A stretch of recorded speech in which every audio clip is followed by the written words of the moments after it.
sai an wayi gari ta raba ka da musulunci gaba ɗaya, ka koma kai daban musulunci daban. Saboda duk abin da musulunci ya hana, demokaradiyya tana halatta shi.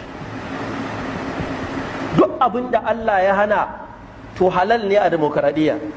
Duk abin da annabi ya hana halal ne a demokaradiyya. Shi yasa idan aka zo ana maganar musulunci sai mutum ya yi ta mamaki, saboda ai musulunci daban demokaradiyya daban. Yana da kyau musulmi ya gane haka. A duk lokacin da muka fahimci haka za mu zauna lafiya. Da haka kullum ina addu'a wannan demokaradiyya Allah ya sa mu ga ƙarshen ta. Domin in dai ana demokaradiyya babu kuma yadda za a yi musulunci. Maganar ba daɗi, amma gaskiya dama ai ba daɗinta ake so ba, a dai gane ta. Muna gode wa Allah ta'ala.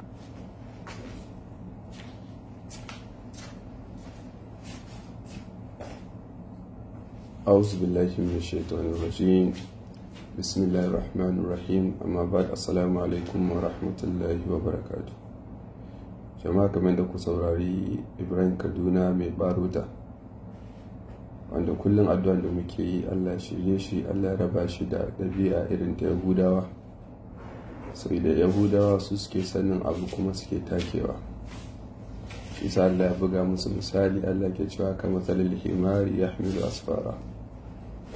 Ya san wannan abu kafirci ce kuma yana karantar da al'umma kuma yana nutsar da al'umma, amma abin da ya fi takaici shine ka gan shi nan gaba da shi za a yi kallanta.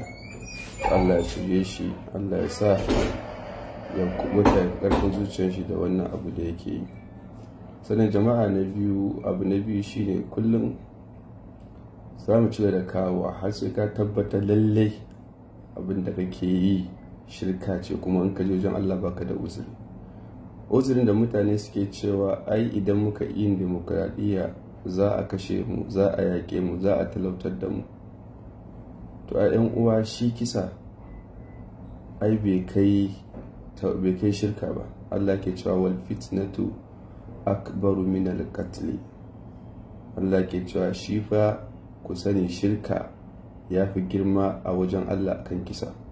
Yanzu ka yi tauhidi an kashe ka dan wai ba asara kai ba. Kafin zuwan ka akwai wanda suka yi tauhidi kuma barin su aka yi ba kuma a kashe su. Ashabul ukhdud, Sumayya, Ali, Yasir, duk mun kawo muku tarihi. Sai aka cewa da kuke wai idan kuka yi za a yake ku, za a kashe ku, wannan ba uzuri ne, ba hujja bane, Allah ba zai ansa ba.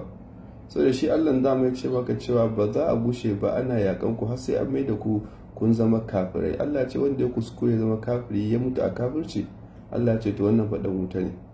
Allah ya gaya maka, mun sha faɗa.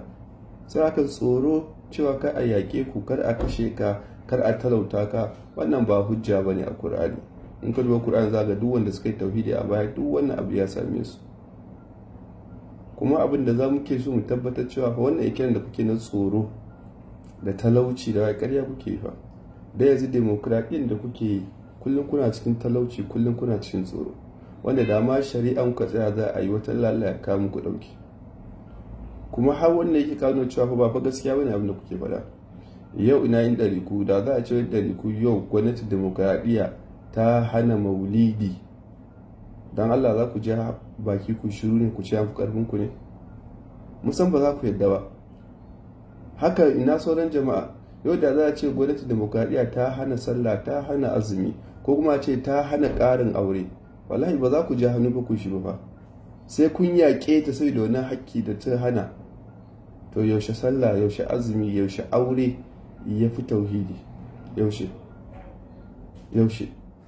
to shi sa dama Allah subhanahu wata'ala ya san cewa za a samu mutane idan ƙarshen zamanin nan masu wa'annan ikirarin uzurori. Shi sa Allah ya ce wal fitnatu ashaddu min al qatl.